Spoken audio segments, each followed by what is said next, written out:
હું ઉમેશકુમાર બગડિયાને વિનંતી કરીશ કે પોતાના વિચારો રજૂ કરશે અને સંગઠન ઉપર આછેરો પ્રકાશ પાથરશે. જોરદાર તાળીઓથી વધાવીએ ઉમેશકુમાર બગડિયા.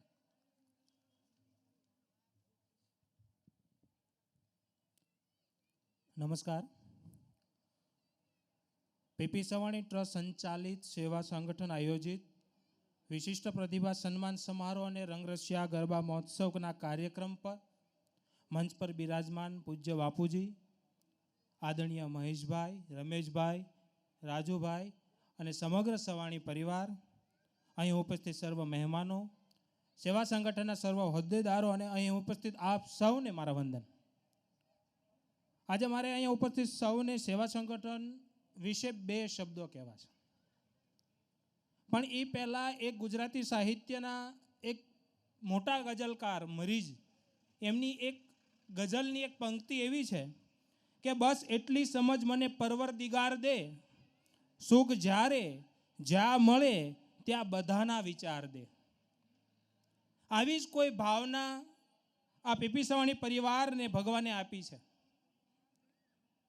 આ પરિવારને સુખ સાહેબી સંપત્તિ ઘણી આપી, પણ માત્ર પોતાનો પરિવારનો વિચાર ન કરતા નાનામાં નાના વર્ગ સુધી તેમને પોતાના વિચારોથી, પોતાના કાર્યોથી અને પોતાના આ ઉજળા ઇતિહાસથી આપણી સાથે આજે સેવા સંગઠન રૂપી બીજ આ એક વટવૃક્ષ રૂપે બનવા જઈ રહ્યું છે.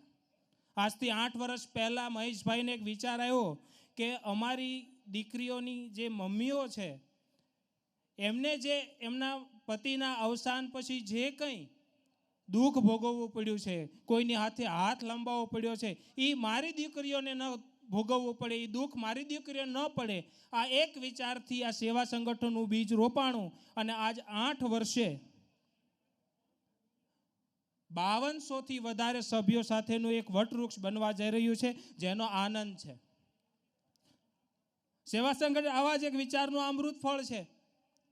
આજથી 7 વર્ષ પહેલાં શરૂ થયું ત્યારે 5000થી શરૂ થયેલું અમારું સેવા સંગઠન 5200ની સંખ્યાએ પહોંચ્યું અને આજે અહીંયા સેવા સંગઠનના 8મા વર્ષના કાર્યક્રમમાં મારે એટલું કહેવું છે કે 8 વર્ષની અંદર અત્યાર સુધી 6 ગંગા સ્વરૂપ બહેનો, વિધવા બહેનોને અહીંથી આર્થિક સહાય પૂરી પાડવામાં આવી છે. અભ્યાસ માટે શિક્ષણ સહાય પૂરી પાડવામાં આવી છે અને 5 લાખથી વધારે મેડિકલ સહાય પૂરી પાડવામાં આવી છે. આ સંગઠન એ માત્ર ભેગા થવા માટે નથી. પહેલાં તો આ પીપી સવાણી પરિવાર આયોજિત સમૂહ લગ્ન જે થતા હતા એમાં જે દીકરીઓ હતી, જમાઈઓ હતા, એમના પરિવારની સુરક્ષા માટે આ સંગઠનની રચના થઈ હતી. પણ સમય પસાર થતાં મહેશભાઈને એવું લાગ્યું કે હવે આ દીકરીઓને શું કામ, તો આ સમાજના એવા ઘણા વર્ગો છે જેને આની જરૂર છે, તો સર્વ માટે આ સેવા સંગઠન અત્યારે કાર્ય કરે છે.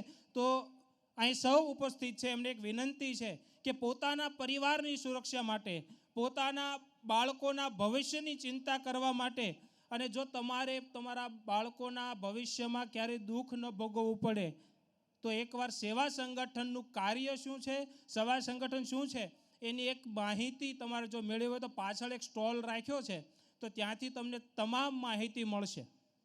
એટલે મારી એક વિનંતી છે કે સેવા સંગઠનમાં જોડાઈને અમે જ્યારે જોડાણા ને ત્યારે અમે થોડાક જણા હતા ત્યારે એવું કહેતા હતા કે આપણે આ દવાખાનાની એટલી સહાય મળશે, પણ આજે તો એટલા બધા પરિવારો આમાં સુરક્ષિત છે કે જેમને અકસ્માત થયો હોય અને 2 કલાકની અંદર પૈસાની જરૂર પડે તો સેવા સંગઠન પૂરું પાડે છે. આ સેવા સંગઠન વતી હું તમને સૌને ખાતરી આપું છું કે સેવા સંગઠનમાં એકવાર જોડાશો તો તમારો પરિવાર ચિંતામુક્ત થશે અને સુરક્ષિત થશે. બસ એટલું જ મારે અહીં કહેવું છે. ધન્યવાદ.